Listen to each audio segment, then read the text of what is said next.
Good day mga ka-sports natin dyan. Kahapon ay maraming nagulat na mga fans ng Cherry Tigo dahil hindi nila inaasahan na mapapatiklop sila ng CCS ng mabilisan. Meron kasing mga prediksyon ng mga fans nga ng Cherry Tigo na di umano ay straight set daw ang Creamline. Pero mukhang nakabaliktad talaga ang pangyayari sapagkat ang team na kanilang sinusuportahan, ang Cherry Tigo, ay sila ang tumiklop sa loob lamang ng 3 set at Carne Norte nga ang nangyari.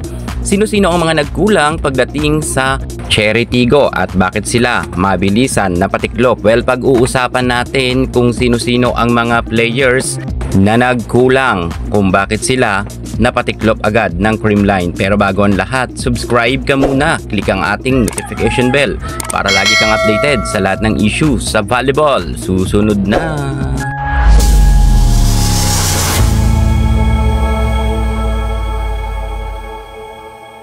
Narito na mga ka-sports, atin nang kikilatisin at iisa-isahin ang naging performance ng Cherry Tigo team. Sino-sinong mga players dito ang talagang hindi nag-shine at hindi nakaporma sila sapagkat nagkulang talaga ang mga players na ating babanggitin ngayon. Sino-sino ba sila?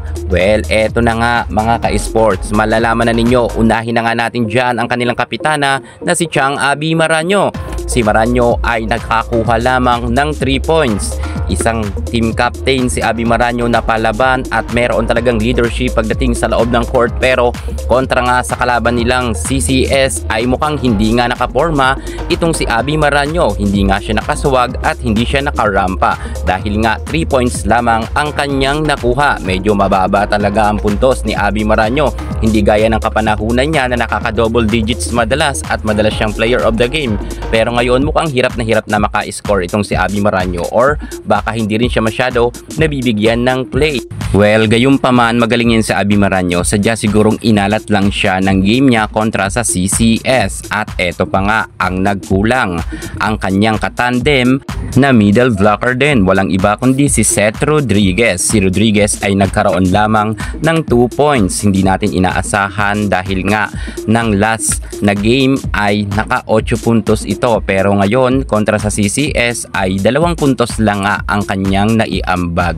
Kulang na kulang talaga ang kanyang scores para nga masabi natin na mayroon silang chance na magkaroon ng panalo kontra sa CCS dahil nga 2 puntos lamang ang kanyang naiambag sa kanyang team. Nagkulang talaga silang dalawa ni Abi Maranyo, si Rodriguez at si Maranyo. At eto pa nga mga ka-sports, si Mary Rose Dapol ay nakakuha lamang ng 2 points. Ang kanilang bench warmer, hindi rin masyado nagkaroon ng maraming ambag at kahit sabihin natin na bench lang ito, dapat pumuntos rin siya ng marami sapagkat madalas naman siyang bigyan ng bola. Gayunpaman palaban naman itong si Mary Rose Dapol. Siguro sa mga susunod na game baka umambag na siya ng malaki.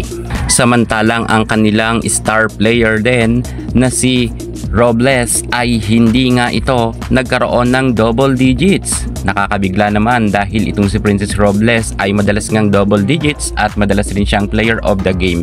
Pero kontra sa CCS ay hindi nga rin ito nakaporma at 5 puntos lamang ang kanyang naiambag. Talagang kinulang rin siya sa effort, or abang na abang rin siya ng mga middle blocker ng CCS at naiilang nga siya at minsan nagkaka-error na ang kanyang spike dahil nga naiilang siya sa mga nagbablock sa kanya, lalo na si BDL na sobrang galing mag-block at si Panaga. At gayon rin ang kanyang katandem rin na si Julia Samonte. Si Samonte nga ay medyo nahirapan rin at nagkaroon lamang ng 5 puntos, pero okay lang naman to kasi minsan ibine-bench siya. Ang 5 points ay malaking puntos na rin yan. Samantalang ang babad rin na si Ponggay Gaston ay nagkaroon lamang ng 5 puntos rin. So ibig sabihin ay hindi rin masyado nakahataw ngayon si Gaston dahil nga minsan ay inilalabas rin siya ni Coach Norman. Pero good fight pa rin. At least naka 5 puntos nga ang ating Ponggay Gaston, Jules Samonte, and Princess Robles. Kaso pag pinagsama-sama ang kanilang scores ay 15 points lamang ito. Pero okay na rin yan, seka sa 3 points at 2 points. ang 5 points, medyo malaki-laki na rin yung kaunti. Pero sayang, hindi naka-double digits ang mga star players ng nasabi nating Cherry Tigo, kung kaya nga hindi talaga sila nanalo kahit isang set. At ang bumuhat nga sa team, walang iba kundi ang nag-iisang MVP ng PSL at ng UAAP. Walang iba kundi si Ara Galang. Nagkaroon nga si Ara Galang ng 14 big points. Si Ara Galang nga lang ang nag-iisang star player ng Cherry Tigo na nagkaroon ng double digits.